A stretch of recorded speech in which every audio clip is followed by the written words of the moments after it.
Salut tout le monde, c'est la Team Twister. Alors aujourd'hui on se retrouve avec Nathan pour une deck profile de son super deck pendule à 60. Alors vas-y Nathan, explique-nous ton deck, les ratios, comment tu le joues. C'est parti. Alors déjà, je joue sur une base magicienne, donc 3 Harmonize, la carte la plus forte de magicienne, ultra violent. Derrière je joue 3 Sageuil, donc très fort également, permet de mettre les scales qu'on veut quand il est lui-même en scale, on l'envoie dans l'extra. On met le magicien qu'on veut dans la scale à sa place. Très fort. 2 ballons dragon. Pas plus. Je trouve pas ça forcément très utile. 3 Sageuil, 3 Harmonize, d'accord. Mais 2 ballons dragon, ça suffit amplement. D'autant qu'à 60, je joue à 3 Pendulum Call et 3 Alliances. Vous verrez plus tard. Donc 2, ça suffit amplement. Un Xanké, un Croc Noir, 2 violets. Pourquoi un de chaque là et 2 violets? Tout simplement parce que violet, ça permet de passer les boards. Grâce à son effet, on norme, on tape. Si on n'arrive pas à enlever le monstre qui nous embête, on se suicide. Effet, on pète le monstre qui nous embête, on met une phase 2, on peut commencer à jouer. D'autant que c'est une scale 1, c'est vraiment pas dégueu. Donc voilà. Derrière les démarreurs, donc les démarreurs monstres, basiques, 3 chronographes, 3 Cerberus, 3 Abyssactor, donc Abyssactor à la base. Cerberus permet de tuto chacal, que je vous montrerai. C'est un niveau 6, ça nous servira pour nos combos. Et chronographe qui permet de faire une loupe pour pouvoir caler plein d'électrons. Et donc envoyer ce qu'on veut dans l'extra pour pouvoir pendule à la fin plus ou moins tout ce qu'on a envie, quoi. Très fort. D'autant que c'est aussi un démarreur. Lorsqu'on l'a en scale, on l'envoie dans l'extra et on peut spray magicien observateur du temps. Voilà. Un magicien observateur du temps. Pourquoi qu'un? Parce que même si je l'ai en main, ça marche quand même avec chronographe, même si je l'ai en main. Derrière, 2 chacals. Donc 2 chacals parce que lui par contre si je l'ai en main je peux pas forcément aller tuto avec Cerberus, donc forcément à 2 c'est mieux quoi. Le but de ce deck c'est de ne pas faire de moins, de toujours faire du égal. Donc déjà je joue 3 Darkroom. Pourquoi? Parce que c'est un très bon démarreur avec Shrine. Lorsqu'il est dans le cimetière, qu'on n'a pas de monstre, on le spé. Effet, on va tuto 0. Donc 0 que je joue à 2. Plus ça sert pas à grand chose. D'autant que même quand il est norme ou invoqué SP, les deux, on peut aller tuto 0, donc on fait du égal. D'autant que c'est un niveau 4. Ça permet de faire les exercices très facilement. Derrière, toujours dans l'idée de faire du égal, 3 DD7 Kepler. Pourquoi DD7 Kepler? Ça peut paraître bizarre. Tout simplement parce que DD7 Kepler, il va tuto DD Contract. DD Contract qui nous permet d'aller chercher Thomas. Donc lorsqu'on a juste DD7 Kepler, on va chercher Contrat. Contrat, c'est une magie continue, donc ça fait une cible pour Electrum. Grâce au contrat, on va chercher Thomas. Et Thomas, lorsqu'il est en scale, on récupère DD7 Kepler qui est dans l'extra.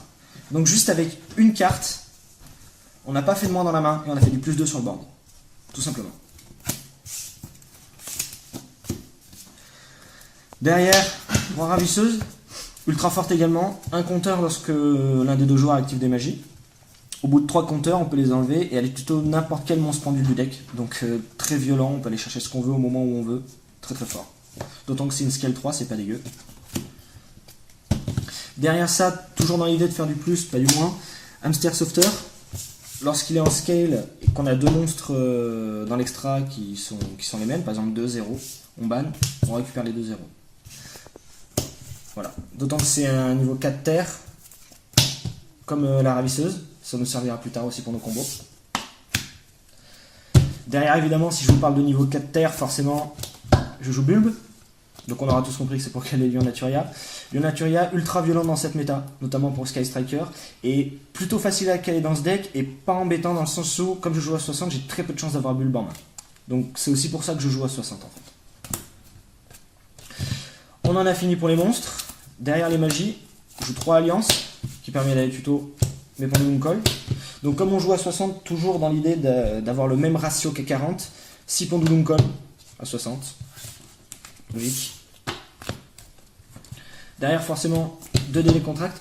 Pourquoi 2 et pas 1? Parce que même si on a DD Contract en main de départ et qu'on n'a pas Kepler, on fait DD Contract, on va chercher Kepler. On va chercher Kepler, on fait Kepler, et fait Kepler, on va chercher Contrat. Tout simplement. Ça fait des cibles pour Electrum très facile et ça nous fait un monstre en main. Donc ça fait pas de moins et ça fait des cibles. Très fort. Derrière mes démarreurs magie, donc un Foolish, 3 Shrine. Tout simplement pour envoyer Dragon Darkroom au cimetière. pour pouvoir l'utiliser en tant que démarreur, les tutos, tout ça. Et un foolish tout simplement parce que si on a shrine et foolish en main, on peut envoyer bulbe et darkroom. Après j'ai d'autres moyens d'envoyer bulbe, mais c'est pas mal quand même. Derrière, comme on joue au 60, c'est toujours la même idée. 3 pots des désirs, 3 allures. Allure pour stabiliser la main, pot des désirs pour faire du plus tout simplement. Comme on joue à 60, c'est pas embêtant de jouer pot des désirs à 3. Tout simplement parce qu'on joue tout à 3 dans le deck. Et que tout est tutorisable et que plein de choses ont la même fonction, donc c'est pas dérangeable de jouer à 3. Derrière ça, il me reste 4 cartes. Alors je touche pas mal à la stabilité, il y en a certains qui vont faire la gueule. Et je joue 2 cyclones cosmiques et 2 typhons. Pourquoi je joue 4 trucs hyper TMP? Parce que dans la méta actuelle, il y a Sky Striker et il y a Altergeist. Altergeist qui d'ailleurs est mon pire match-up. Pourquoi? Parce qu'il utilise des rivalités, parce qu'il utilise parfois anti-magie, parce qu'il utilise Imperial Order. Et le problème c'est que s'il me cale ça et que j'ai rien pour répondre, j'ai perdu. Donc j'en joue 4, je pense que c'est un bon ratio. Pourquoi Typhon et pas Twin? Tout simplement parce que comme je l'ai dit dans ce deck, le but c'est de ne pas faire de moins. Absolument pas.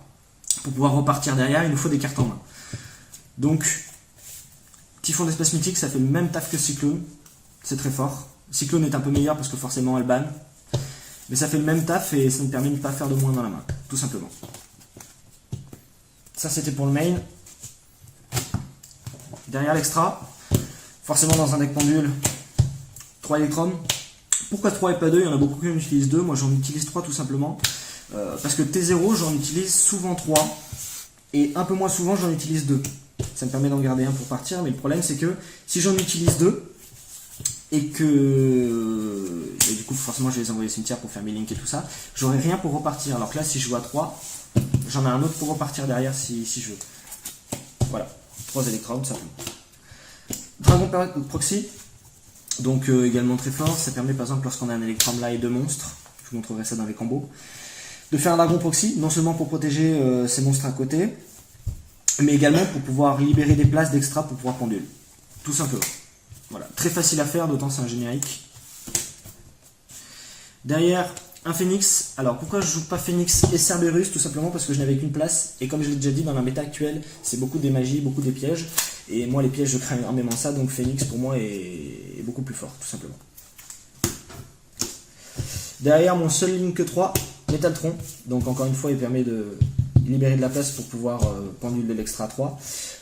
Il a aussi un effet qui dit que durant mon tour, je peux bannir un monstre invoqué depuis l'extra sur mon terrain et un monstre invoqué depuis l'extra sur le board adverse.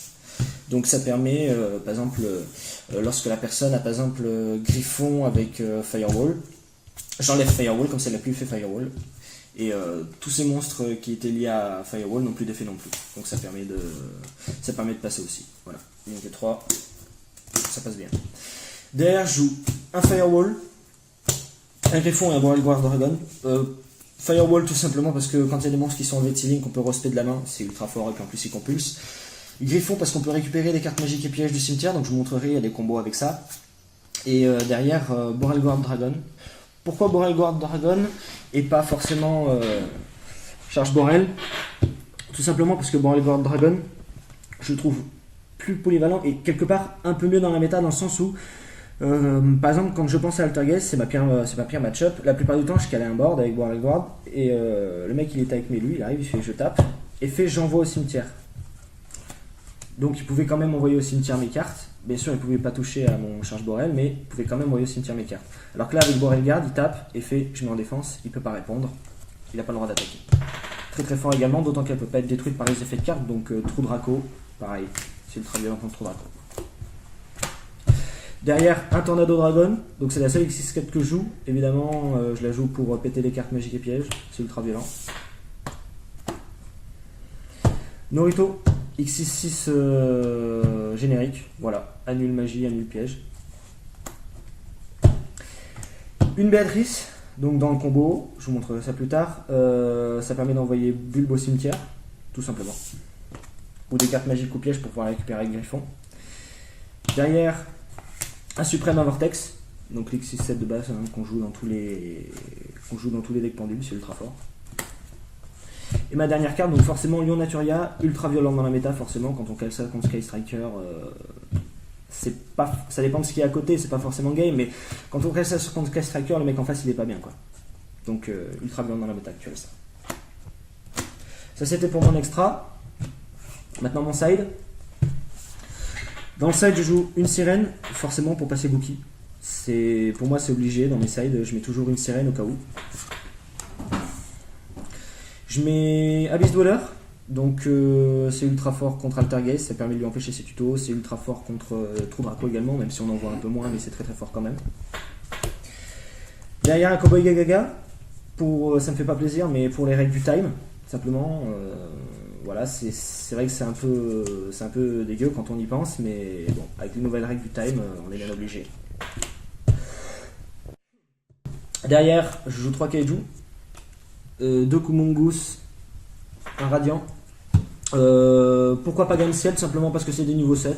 Voilà, ça me permet de faire Vortex plus facilement. Si l'adversaire a un Kaiju, je pose, ça me fait faire une 6-7. Et en même temps, si j'en ai 2 en main, ça me fait une 6-7 facile aussi. Derrière 3 Raid Reboot, pour éviter de me prendre Heavenly, forcément. Pour bloquer Altergeist aussi, très très fort. En général, dans mon deck, comme je spam beaucoup le board, il y a moyen que je TK. Donc, dans un deck contre Altergeist, si on bloque ses cartes pièges au bon moment, qu'on lui bloque ses ressources, si on est sûr de pouvoir faire un OTK derrière, ou du moins de pouvoir lui faire bien mal, c'est totalement rentable, quoi. Derrière 3 Cobalt de Grève, ça fait le taf, hein, évidemment. On n'en voit pas beaucoup, mais ça fait le taf contre ABC, ça fait le taf contre, encore une fois, contre Altergeist, ça lui empêche ses tutos. Ça fait le taf contre tous les decks qui utilisent des Trapen. Forcément. Hein. Et derrière ça, mes 3 dernières cartes de side. Wavering Guys, forcément, pour le time. Et puis aussi pour les matchs miroirs, c'est ultra fort. Quand on commence, on met Wavering Guys, on set. L'adversaire commence à jouer, mais c'est scale. Wavering Guys, on peste scale. On va tuto, on lui inflige 500, tout le reste. Donc ultra violent contre les matchs miroirs. Alors voilà, c'était le deck profile de Nathan, son deck pendule 60.